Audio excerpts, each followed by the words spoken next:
Right, let's begin. So thank you everyone for joining us this morning. My name's Nathan Appleby. I'm sure you will have all seen me in a session or two at this point. Today we've got Stephen Thomas from SMT Data doing a great presentation for us. We're going to take questions at the end today. We should have 10 minutes for questions, so we will be posting those in the chat. So I'll hand it over to you, Stephen. I'm going to turn my microphone off and my video off. Over to you. Great. Thanks a lot, Nathan. Yeah, hi, I'm Stephen Thomas. I'm a Chief Technology Officer at SMT Data. I'm going to be talking about capacity and performance before and after a major infrastructure transition. Just a couple of words about me and SMT Data. At SMT Data, we use business intelligence technologies and methods to work with capacity and performance data, particularly working with SMF data. And so the examples I'm going to be taking are going to be from some of the cases we've worked with customers going through major infrastructure transitions. I'll be particularly focusing in this presentation on a transition from a Z13 to a Z14 and Z13 to Z15. So what I'm going to be talking about is, what's the challenge when you're faced with this kind of transition? What kind of data do you need? What you should be looking for in the data? Dig into some specific examples of, what we can see in this data. Talk a little bit about the pitfalls, and then at the end, talk about, how you make all this happen in a good way. So, the challenge is really about making fact-based evaluations before, during, or after a major infrastructure change. And I'll give you some examples in a minute about, what I mean about major infrastructure change. But, it's looking at what are the potential costs, benefits, and trade-offs when you initiate the transition. What's your current baseline? And what are the optimization or other changes that should be done before, during, or after the transition? And then, of course, documenting and evaluating what was actually achieved once the transition is complete. Did you actually get out of this transition what you were hoping to get out of it? Some examples of where this kind of analysis can be relevant. Obviously a machine upgrade, going from a Z13 to a Z15. Like some of the examples I'll be showing you is a classic example. Configuration changes can also be interesting here. Are we changing, an Elpar configuration? Are we creating some more Lpars on the system? Changing in a sourcing situation, and this could be moving from in-house to, outsourcing your mainframe environment. It could be insourcing your mainframe environment, or it could be moving from one outsourcer to another. Or if you're an outsourcer, you're having new customers coming on board onto your footprint, or customers leaving. Those are all major transitions. New software versions can be interesting to look at before and after. Merging, consolidating, or splitting environments, across multiple kicks is also interesting. And mainframe modernization, where we're talking about maybe rehosting things off the mainframe. What does it look like before and after? Or splitting an application where you're leaving some of it on the mainframe and moving it off, or just re-architecting things on the mainframe. Good. So what data do you need? Now, a before and after analysis can cover a whole lot of stuff, and I'm just going to focus on CPU-related capacity and performance. But there's other stuff that's also interesting that I'm not going to talk about. For CPU performance, what's obviously interesting is the SMF70 that's going to give us information at the Lpar level and the KEC level. 72 will allow us to look at the workload level, but also look at workload manager and some performance-related stuff. SMF 113 is a really interesting one for before and after, because you look at cycles per instruction, cache usage. What's your real effective MIPS rate you're getting out of this new configuration. SMF 30, looking at individual jobs. Does this job suddenly take more capacity after a major transition? And then 101, 110, looking at DB2 and kicks, and particularly looking at, individual workloads here. Are they, behaving differently after after transition? Of course, there's a lot of other data we could be looking at, but this is primarily what I'm going to be focusing on in my presentation. Good. Let's take some cases. Case one, this is a Z13 to a Z15 upgrade. So what we're looking at is going from a Z13 with 34 CPs to a Z15 with 27, and we're going from 11 to 9 zips on this machine. So, we're seeing, a higher MIPS rate here on the newer machine. This is partly because of newer technology, but also, we're reducing the number of processors, so there's going to be less multiprocessing overhead, and that's also going to affect our MIPS rate. So overall, we're increasing the capacity a little bit from about 34,000 CP MIPS to about 36,000, and from about 11 to 12,000 zip MIPS. Good. So as expected, now we're just looking at a workload here. I think that this is a particular Elpar or a couple of Elpars on these machines here. Just looking at the CPU seconds, as expected, the number of CPU seconds drops right away, going to the Z15, reflecting this 30% increase in the MIPS speed for the new configuration. But again, obviously the MIPS is going to be pretty much flat here because, MIPS is just taking the CPU seconds and multiplying it by a faster MIPS rate. So we should see this, continuing on pretty much at the same level. We do see a little drop here, maybe also in the MSU, but, again, we shouldn't see a significant degradation here, but we should see a significant improvement when we look at the CPU seconds. So this is pretty much as expected. Similarly on ZIP, drop in the CPU seconds, MIPS continuing pretty much flat. And obviously no MSUs for the ZIPs because you can't measure MSU on ZIP. So that was from the SMF70, sort of at a high level, what's going on, what happened in the configuration, what's going on at the Elpar level. Let's start looking at, what's going on at the processor level and look at the SMF113. So first thing is, let's look at the effective MIPS rate. And I intentionally write this M.I.P.S. because it's not, MIPS like we normally talk about, which is taking CPU seconds and multiplying it by some industry standard benchmark like Cheryl Watson or Gartner or LSPR to get a nominal MIPS rate. This is actually going out and looking at the cycle time, reading from the SMF 113, the number of cycles per instruction, doing the math to figure out how many instructions are actually getting executed on this machine per second. But again, don't confuse, this calculation, which is the real machine instructions per second with the nominal MIPS rate. But you do see, the blue line is the nominal MIPS rate. We're going from a nominal MIPS rate of about 1,000 per processor to about 1,300, and we see a corresponding increase in the actual effective MIPS rate, although it is much higher. But of course, that's going to be very workload dependent. But it's nice to see, that it is increasing as expected. So let's open that up a little bit more and say, okay, that increase we're getting in the nominal or in the actual measured MIPS rate, it's due to 2 or 3 things really. The cycle time on the Z15 is faster, 5.2 instead of 5 gigahertz. The instructions are more effective, and we see that on the blue on the left here. The number of cycles it's using to execute the instructions is actually falling a little bit.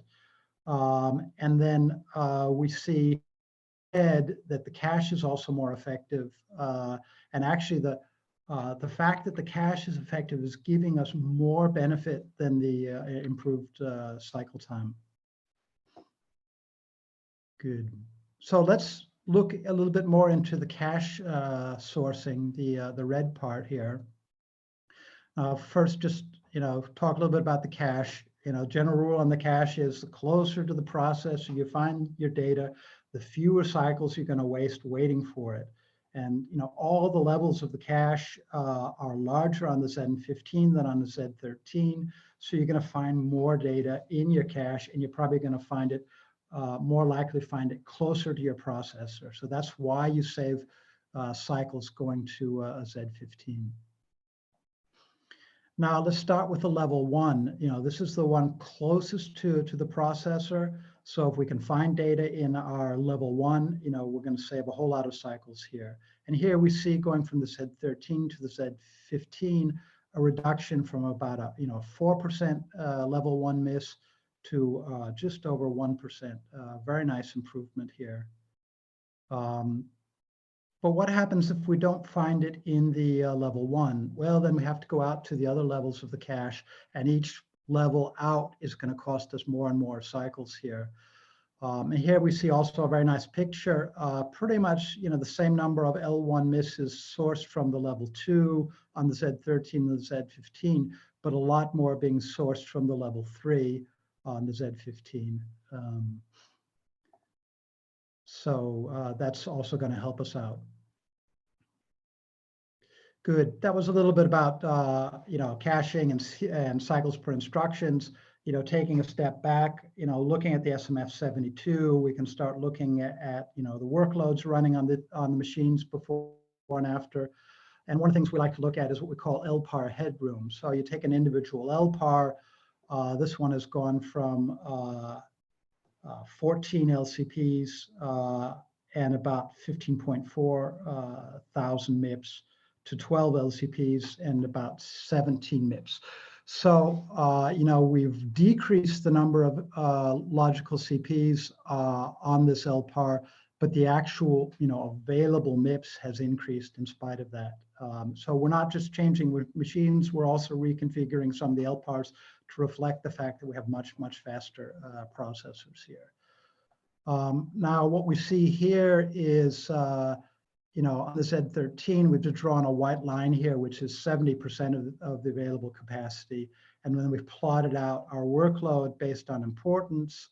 And, what we're looking for is, keeping the green, which is our online importance 2 and 3. We want to keep that under the white line of 70%. And before the conversion, we see it's looking very good. A little bit of batch going up over the line, but that's fine. After the conversion, we see we're well below the 70% line on all of our workload. So, it may be worth considering, even removing an additional LCP from this workload, just because those LCPs or those CPs are so powerful on the Z15. But again, this is a fairly short window we're looking at. You might want to look at over a longer period of time, as we'll see a little bit later in the presentation. Good. Another thing you can look at in the SMF72 is kind of look over the shoulder of Workload Manager. So here, we're looking at velocity. Now, velocity is indication of, how much of the work is being delayed due to some resource contention. So 100% on velocity means there's absolutely no delay. And, in general, higher numbers are good, but, you're never going to get 100%. There's always going to be some delay. Now, what you noticed here in, the blue line here, I think is, some batch, relatively low priority work. The green is some higher priority online work. On the Z13, we're seeing, not only, lower velocity, but also, some peaks going downwards and a lot of volatility in our velocity. So there's periods here where, on Z13, our velocity is clearly being impacted in probably a not so good way. Moving over to the Z15, we see a much nicer picture, high velocity all across the board and much less volatility. And again, this is just reflecting the fact that there's just more resources available to this Lpar after the change. Good. And, if we want to understand, what's driving that, some of that change in velocity, we can look at what we call active time distribution. So we're looking at, when it's waiting, what's it waiting for. Here, the blue is disk I/O. Yellow is waiting for disk I/O. Red is waiting for the CPU, and green is actually using the CPU. And this is just WLM samples is the numbers here. And what we see is as expected and as hoped, the amount of time we're actually using the CPU falls. It's not because we're doing less. It's just the CPUs are so much faster. We spend less time using them to get the same amount of work done. Whereas the amount of time we're waiting for the CPU is pretty much the same, and disk I/O is pretty much the same as before. So again, this is a good way of kind of looking at what's going on in this scene from WLM's perspective. Good. That was sort of a quick Z13 to Z15. Now I'm going to do another case which shows some other stuff, which is going from a Z13 to a Z14. Again, start out with the configuration seen from the SMF70.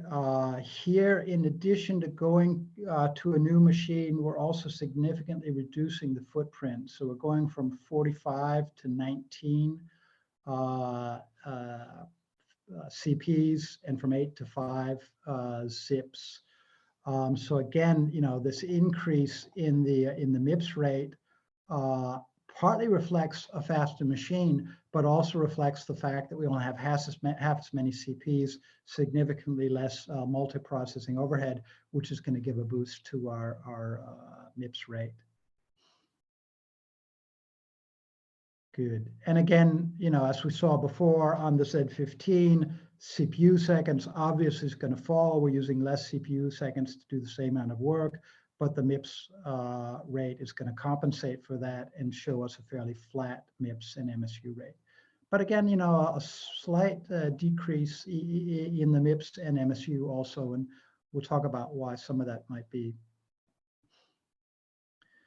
And again, looking at the effective and nominal MIPS here, and again here, completely different workload than we're looking at before. So here we don't see as big a difference between the nominal and the effective. But again, both of them are increasing, in sort of corresponding amounts. So that's nice to see. Good.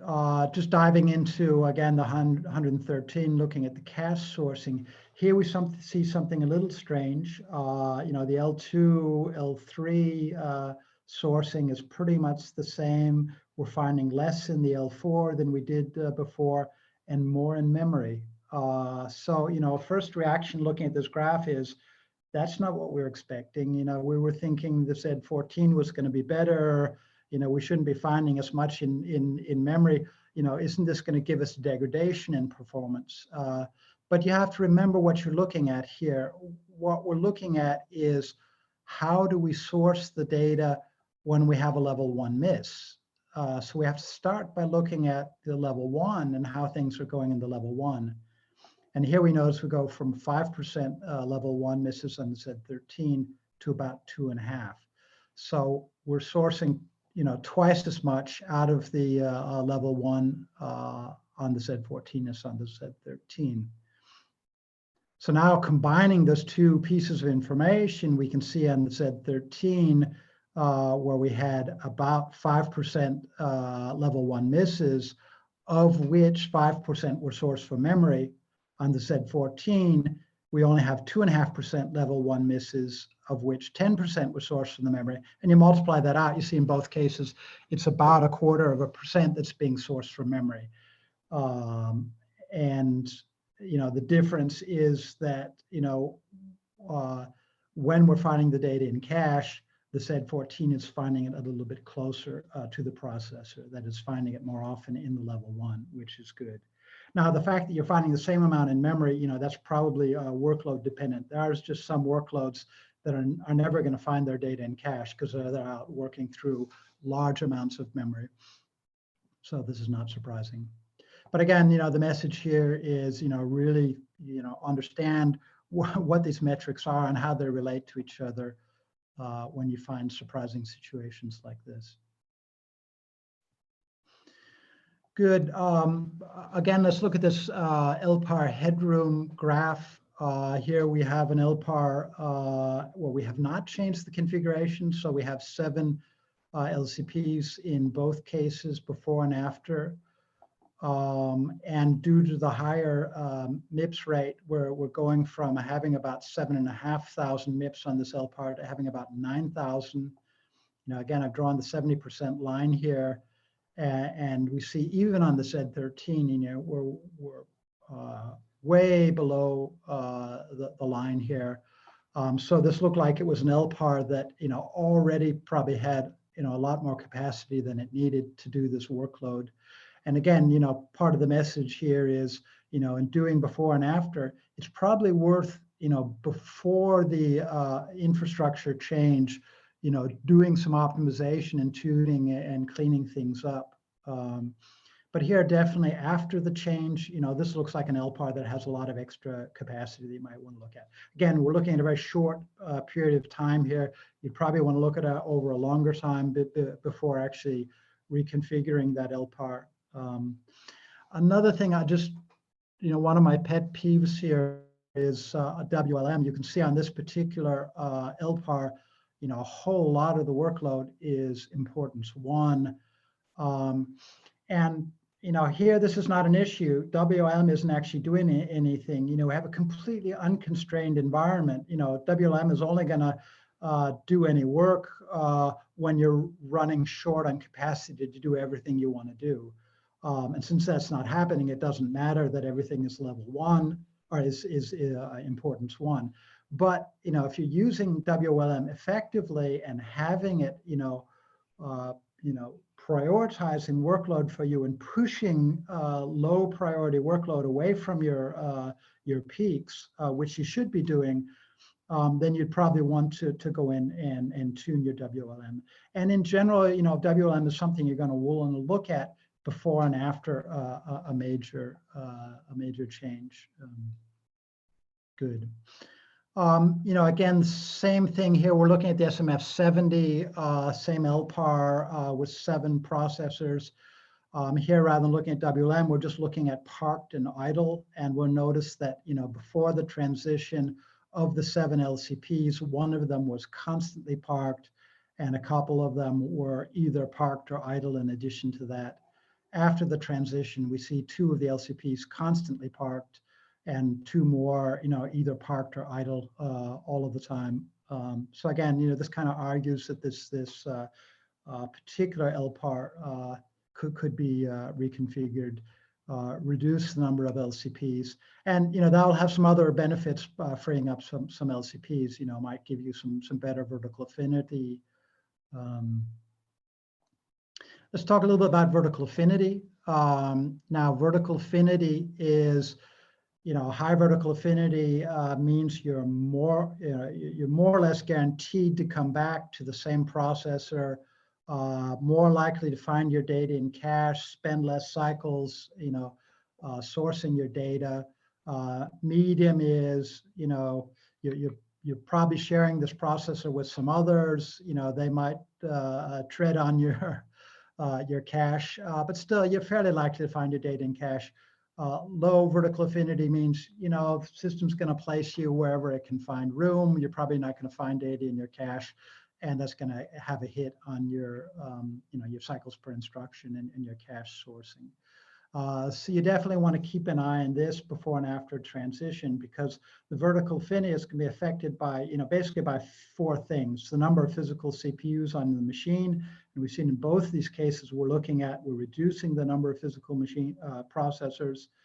The number of logical CPUs assigned to the Elpar is going to affect this, and we've also seen changes here. The Elpar's weight, and particularly its weight as a portion of the total weight of all the Elpars on the machine. So, again, vertical affinity, high vertical affinity is going to give you a better cycles per instruction, a better effective MIPS rate. You'll get more work done for the same amount of money with high vertical affinity. Good. Let's dig into a little bit more detailed data and have a look at the KICS 110 record here. Now, when we're looking at KICS, we like to look at what we call the change detector, where we're looking at 4 things. One is transaction by transaction. How many MIPS are they using before and after the transition? I think here I've just taken a typical day during working hours and said, what's the average MIPS utilization per transaction? And here we see, it's kind of going up and down. It's hard to draw a conclusion on this. So then we also look at just the number of transactions being executed.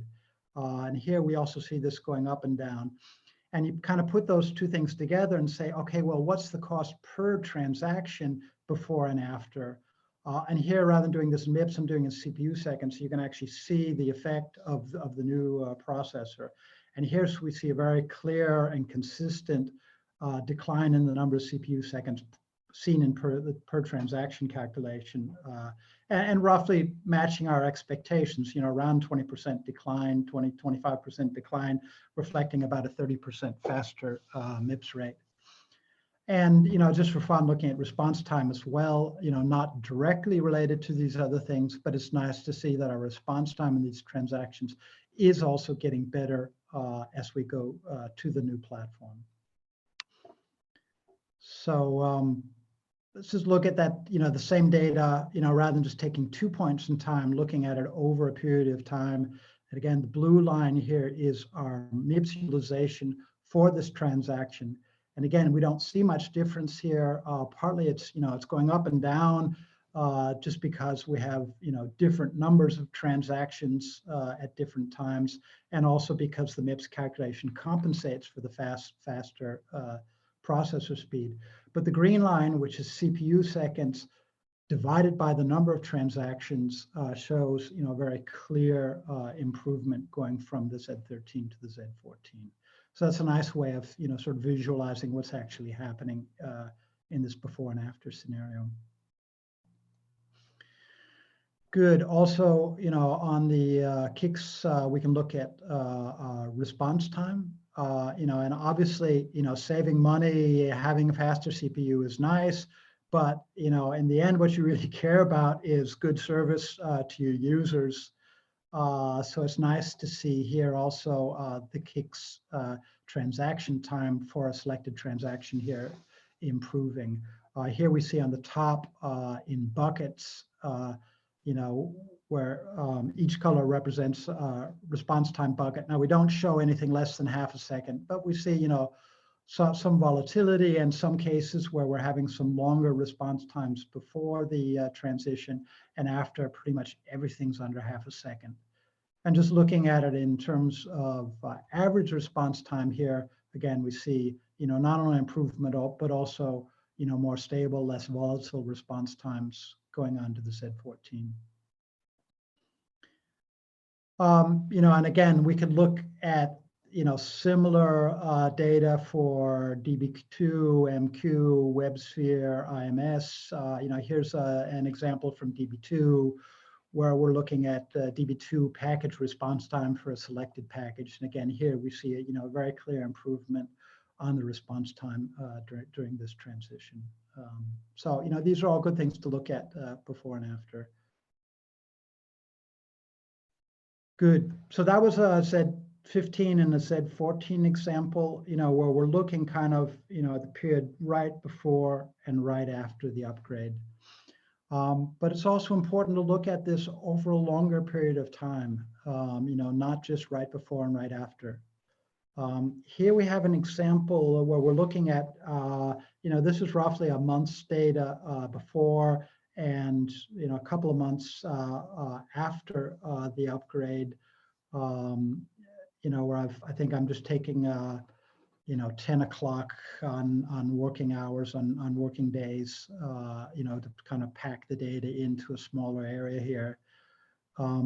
Note, like we saw before, we get a very significant improvement in the effective MIPS rate initially.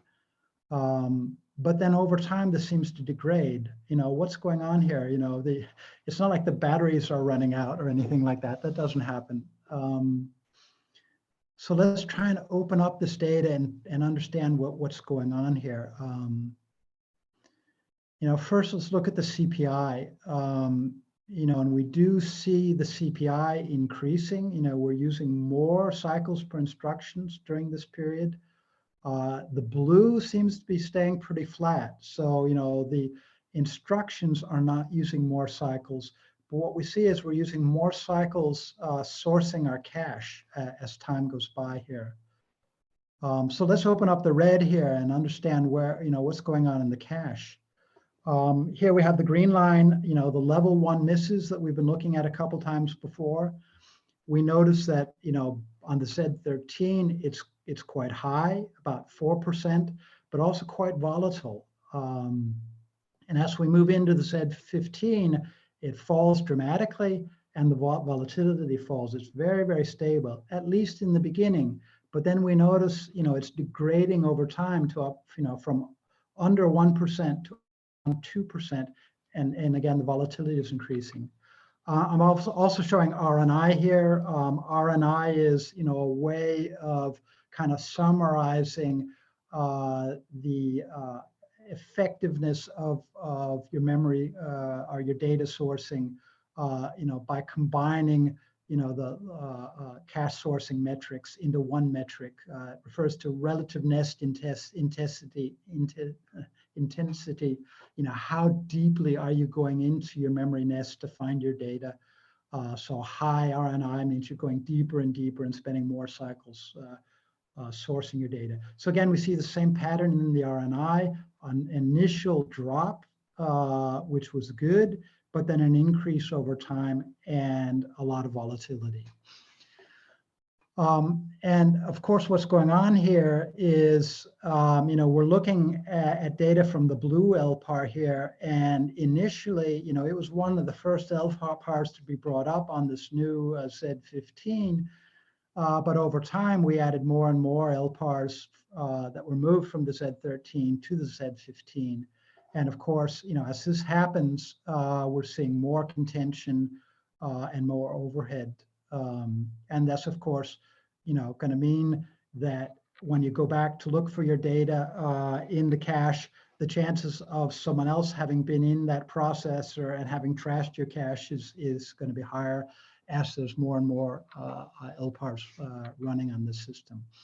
And this is something, we've seen a lot in major transitions. You're looking, very narrowly at a before and after picture, but then over time you see some degradation. We've seen that, for example, with, outsourced customers, where they've been moved into a new outsourcer, and initially that outsourcer has a lot of spare capacity on their footprint. Outsourcers slowly taking on additional customers or moving new Lpars into the same footprint. And that customer who initially was alone on this footprint sees degradation and sees the costs going up and don't understand why. And this is really what's going on. And it just shows the importance of having some good data, to be able to follow up and dig into what's going on there.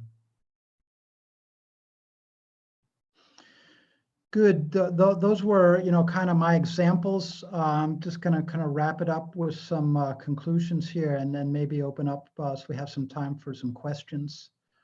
Yeah, some of the pitfalls here, and one of them, a very obvious one, is in any before and after scenario, there's going to be multiple changes going on at the same time. And we've seen here, going from one machine to another machine, but also reconfiguring the Lpars at the same time.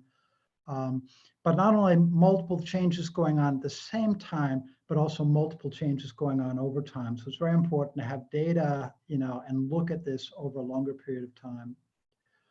Some of the things you need to think about during a transition is, do the Lpar configurations need to be adjusted? What about your WLM policies? And, again, we've seen a whole lot of cases, particularly in an outsourced environment, where the outsourcer has just taken over the WLM policies as they were when they took over this customer and maybe haven't touched them for 10 years.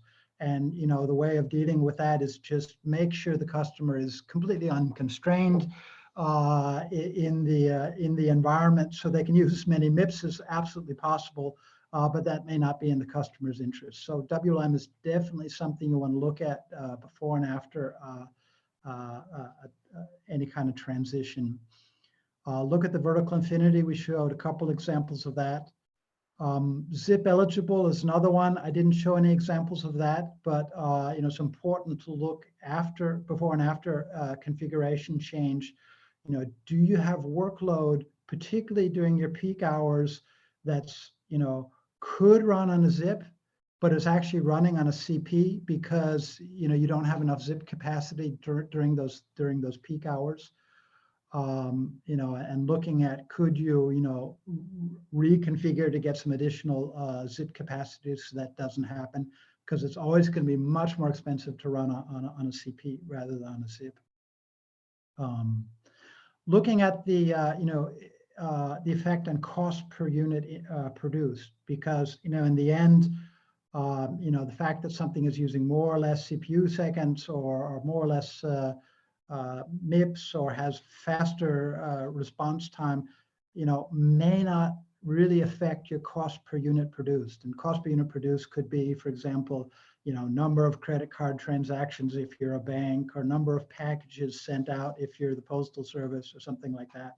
In the end, that's what's interesting for the business is, has this transition reduced our cost per business unit? And I gave a little bit of flavor of that in the Kicks example. Obviously, looking at quality of service before and after is important. One thing is saving money, that's nice, but if saving money is at the cost of quality of service, and your batch turnaround time has gotten worse, or your Kicks response time has gotten worse, then it's not a good thing. But in the end, I think the key message here is that good data and good reporting are really important to create transparency into what's going on. So, making all of this happen, what do you need to think about? It's very important going into a transition to think about, what are my objectives? Why am I doing this? And quantify them. A lot of these decisions are made on gut feel, or because there's some IBM salesman out there who wants you to buy the latest hardware. But it's very important to sit down, and quantify what you expect to get out of this. Optimize your workloads, optimize your configurations prior to the transition. And obviously optimization is something you should be doing all the time. But prior to a transition, particularly if that transition is not just moving to some new hardware, but it's transition from, for example, from one outsourcer to another, or from an in-house to an outsourced situation. You'll be saving a lot of money before you go into that outsourcing situation if you're outsourcing an optimized environment. So measure before you go into the transition, measure during the transition, and measure after the transition. And then come back, a month later or 2 months later and measure again, and document the results that you've achieved relative to the objectives that you had in the beginning. And then obviously, now that you're in a new environment, there's going to be a lot of aha experiences, things that you maybe didn't expect. So evaluate whether further optimization in the new environment is appropriate. And again, there's a lot of data, a lot of tools, a lot of skill involved in doing that, and a certain amount of time. So if you don't have the tools, the skills, and the time to do that, then get a trusted advisor to help you with that. This is our core business, and this isn't a sales presentation, but we're happy to help you out if you want to go into sort of a before and after analysis in connection with whatever transition you're looking into. Feel free to contact me. Here's my email address. You can also follow us on LinkedIn and get access to a lot of information there and on our website. So that was what I wanted to present, and I'll open up for questions in a minute if there are any. Please remember to submit your session feedback, and I think Nathan's going to post a link in the chat here for that. And of course, the final slide here is GSC conference is supporting charitable contributions here, so you're also welcome to have a look at that. Good. turn it back to you, Nathan. I don't know if any questions coming in through the chat. We've not had any questions through so far. Thanks for that presentation. That was excellent. We'll just give everyone a second to compose their questions, just so everyone's not furiously typing. And yeah, if people could take the link to the charity, and I will post the link for everyone for the session feedback in the chat. I've just posted to that. If you could, when you have a moment, go to that link and give us feedback. It is useful. It does help us to compose the sessions that we deliver and how we deliver them, and we're particularly interested to know this year, as it's slightly different feedback relating to how that's gone. We've still not had any questions through just yet. We'll give everyone another minute or two. Also waiting, I don't know if there's anything that you'd like to add at this point, Stephen. No, I think, you know, we've pretty much covered the material I had, and, you know, just repeat that, you know, we're happy to just take an informal talk with anybody about this. And, you know, again, happy to have people come visit us on LinkedIn or at our website.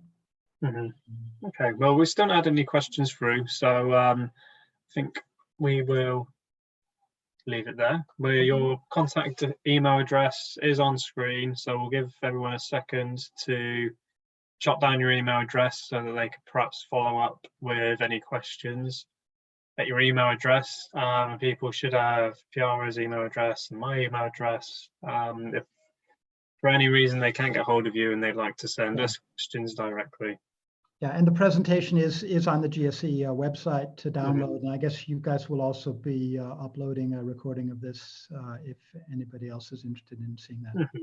Yeah, all of the sessions will be available on Vimeo, so anyone can come back and watch them. And of course, then they'll see your email address to get in touch with you there as well. Okay, well, we've not had any questions, so let's wrap it up there then. Okay, yeah, thank you very much, Nathan, for hosting this. Great, no problem. Thank you for presenting. Hopefully we'll see each other soon. Yeah, thanks everyone for attending. Bye everyone.